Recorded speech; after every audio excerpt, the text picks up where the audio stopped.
Look, I don't tend to get emotional about sports. I'm just so happy. Kia ora, my name's Kimmy and I talk about F1 in the world's second worst accent, and these are my 3 conclusions from the 2025 British Grand Prix. Before I get into Nico Hulkenberg and Sauber's perfectly executed race, let's first talk about someone else whose strategic choices kind of just rocketed him up the grid.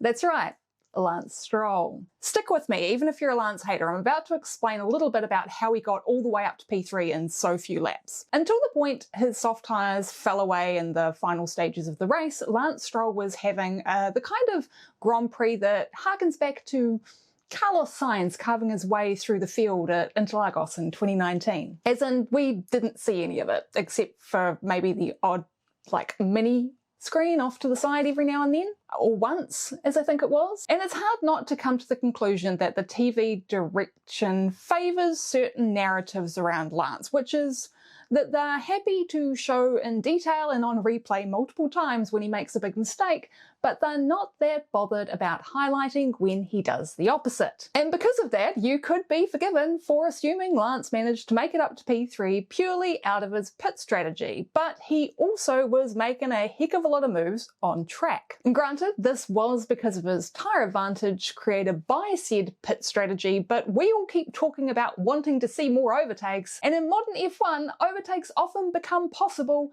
due to tyre offsets. Plus, it was still pretty darn wet in places, and the guy did a good job to keep it on the road.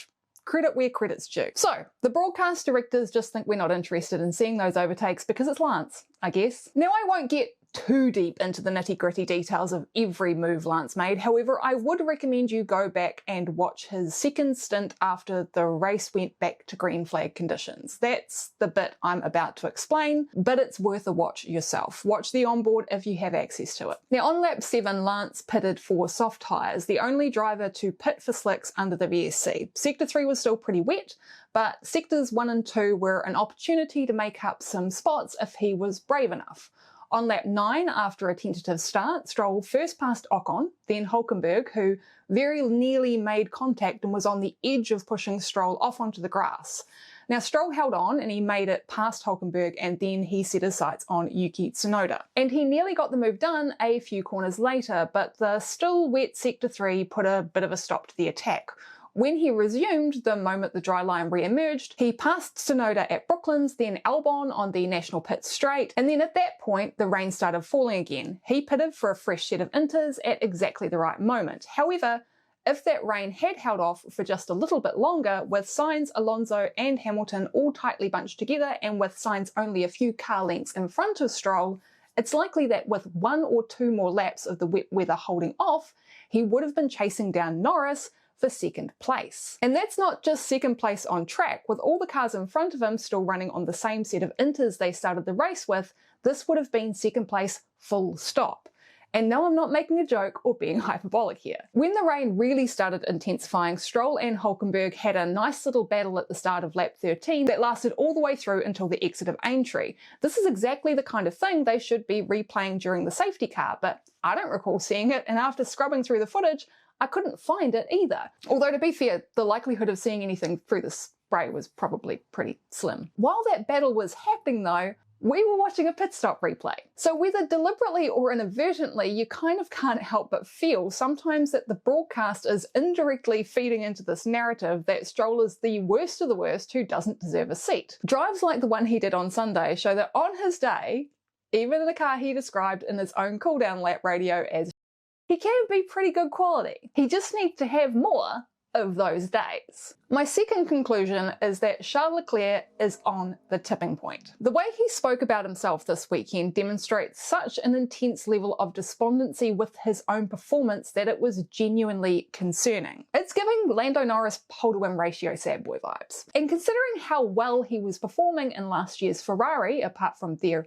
extended mid-season slump following the Barcelona upgrade that the team insisted on persevering with despite their drivers' skepticism, it's unreasonable to assume that every issue Charles had with this weekend was due entirely to his own errors. He is an excellent driver, yes he has a mistake in him, but that was a lot. Charles just kind of seems to be driving frustrated week after week, and I kind of can't help but wonder if at some point in the next few races, if things don't turn around, that he might decide that his undying loyalty for Ferrari just isn't worth it anymore. Now, Charles himself was the one who made the call to try for slick tyres at the end of the formation lap. This was something he communicated in between the 30 and 15-second calls while sitting on the grid waiting for green light. In retrospect, we now know that this wasn't the right decision. However, there's been plenty of times in the past where Ferrari hasn't listened to their drivers' strategic suggestions, and sometimes it feels like they're only agreeing to them to make a point. What is that point? Well, you called the strategy and it was wrong. You came 14th.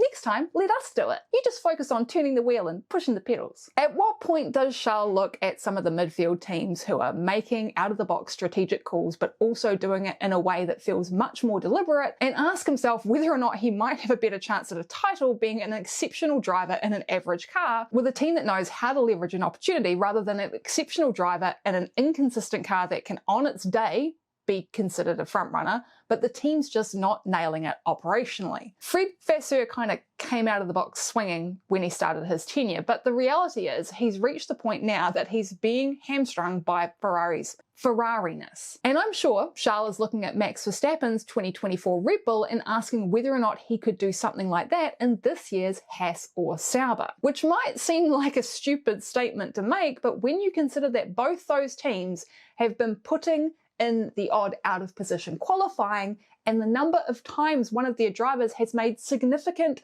inroads from the back of the grid into the points during the race, if you're Charles Leclerc, surely you're looking at those cars going, if Hulkenberg can make up 11 plus positions in 3 out of 4 races, I could have qualified that in 5th and got into the podium positions, no worries. And speaking of Hulkenberg, how about it, huh? And while, yep, this was pretty much a perfect drive from Nico, the reality is that this podium would not have been possible without Sauber's commitment to finding every single opportunity they can and then figuring out the smartest way to convert them. So what exactly is the conclusion from that? Well, for me, it's getting rid of Andreas Seidel and Oliver Hoffmann in favour of Mattia Binotto and Jonathan Wheatley was probably the smartest decision Audi could have made. And now look, I know, we love to make clown memes about Binotto. His tenure as TP of Ferrari was a bit of a mess, but there's a couple of key things that you need to consider here. One, Binotto is a technical guy, and yes, there have been situations where engineers and strategists and technical directors have gone on to make pretty decent team principals, but that role just didn't suit him. Technical director and chief operating officer makes a whole lot more sense. Two, he'd been at Ferrari for 27 years by the time he was dumped.